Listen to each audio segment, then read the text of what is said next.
एक बात तुम कभी मत भूलना, जितने लोग शिव महापुराण की कथा सुन रहे हो, उनकी पहचान भले कलेक्टर, एसपी या मंत्री संतरी कलंतरी से होगी, पर तुम्हारी पहचान तुम्हारे भोलेनाथ से है। इसलिए तुम्हें सोचना नहीं है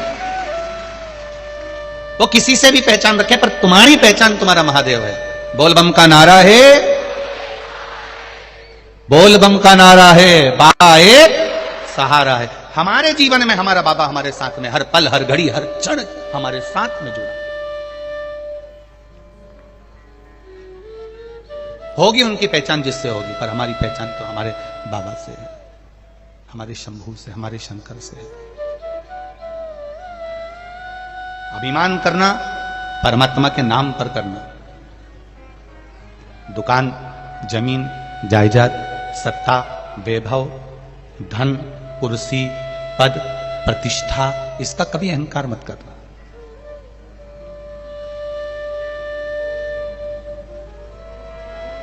एक मुट्ठी धान भी अगर दान कर रहे हो तो यह सोचकर करना कि मेरे अकेले का कल्याण नहीं, मेरे पूरे घर का कल्याण होगा।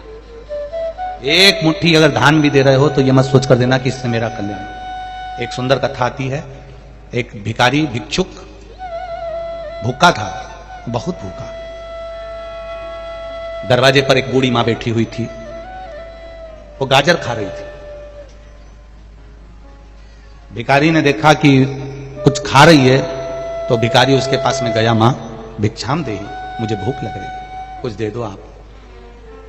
वो बुढ़िया ने जिंदगी में कभी दान नहीं करा था, कभी पुण्य नहीं करा था, कभी सत्कर्म नहीं करा था। बुढ़िया गाजर खाने में लगी हुई थी, भिखारी भिक्षुक दरवाजे पर खड़ा हुआ।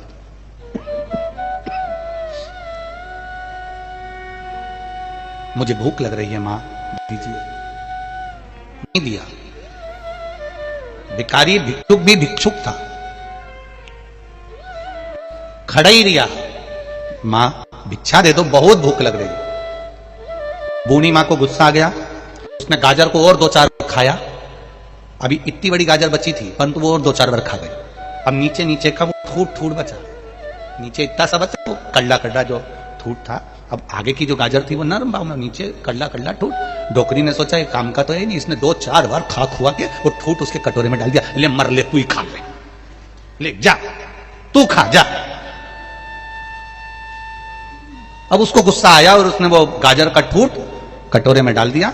भिखारी भिक्षुक उस कटोरे को लेकर गया, एक पेड़ के नीचे बैठकर उसने गाजर का ठूट खा लिया। उसको थोड़ा सा पेट भरा गया। 4-6 महीने निकल गए, बुढ़िया समाप्त हो गई, प्राण छूट गए उसके, मर गई। मरने के बाद जब ऊपर गई तो उसके पूरे रिश्तेदार मिल गए, बुढ़िया के पूरे रिश्तेदार। बैतरणी पार होना है। गरुड़ पुराण कहती है कि बैतरणी को पार करने के लिए तुमने जो दान करा होता है वो तुम्हारे सामने आता है, तुम उसको पकड़ लो और बैतरणी तर जाओ। अब बुढ़िया के सारे रिश्तेदार मिल गए, परंतु उन्होंने कोई दान नहीं करा था। बुढ़िया भी वहां पर बैठी थी, वो भी रो रही थी कि मैंने नीचे जाकर कुछ भी दान नहीं करा, मैंने जिंदगी में कभी 1 रुपया दान नहीं करा, कभी एक अन्न का दाना दान नहीं करा। बुढ़िया भी रो रही थी। इतनी देर में आकाशवाणी हो गई कि इस बुढ़िया ने एक भिखारी के कटोरे में गाजर का ठूट डाला था, इसलिए बैकुंठ से सामने से गाजर चल के आ रही थी। डाला था ठूट, आ रही थी पूरी गाजर, और पूरी गाजर आई और बैतरणी के इस छोर पर आकर बोला, बूढ़ी मां इस गाजर को पकड़ लो, क्योंकि तुमने एक भूखे भिखारी को, भिक्षुक को गाजर का दान दिया था, पकड़ो इसको। और बुढ़िया खुश हो गई। उसने कहा मेरे इतने सारे रिश्तेदार, इन्हें कुछ दान नहीं करा और मैंने गाजर दान करी। इसने गाजर को पकड़ लिया। रिश्तेदारों ने सोचा अपनी पहचान वाली है, इसी की गाजर है तो अपन भी पकड़ लिया। उनने भी पकड़ लिया। अब उनने भी वो गाजर को पकड़ा, इसने छुड़ाया कि मेरी गाजर तुम कैसे पकड़ सकते हो। अब बताओ, नीचे तो नीचे, ऊपर भी झगड़ा कर रही है, ये तो मेरी गाजर है, तुम कैसे पकड़ सकते हो। और गुस्से में आकर, गुस्से में लाकर उसने वो गाजर धीरे धीरे अपनी देवरानी को नीचे फेंक दिया, सास को फेंक दिया, ससुर को फेंक दिया, देवर को फेंक दिया, जेठ को फेंक दिया। अब एक जेठानी ऐसी थी, वो इससे ज्यादा बलवान थी, उसने गाजर तो छूट गई पर इसका पांव पकड़ लिया। ले, अब इसको गुस्सा आ रही कि मेरे चक्कर में ये भी बैकुंठ चली जाएगी। उतर रही कि नहीं उतर रही। उसने उसको भी लात मारी, परंतु वो छोड़े ही नहीं छोड़, तो इसने एक हाथ से गाजर पकड़ी, एक हाथ से उसको नीचे गिरा रही। इसको गिराने के चक्कर में गाजर छूट गई और दोनों नीचे चली गई। अकेली गाजर वापिस बैकुंठ चली गई और ये सब की सब बैतरणी में फिर फंसे रह गए।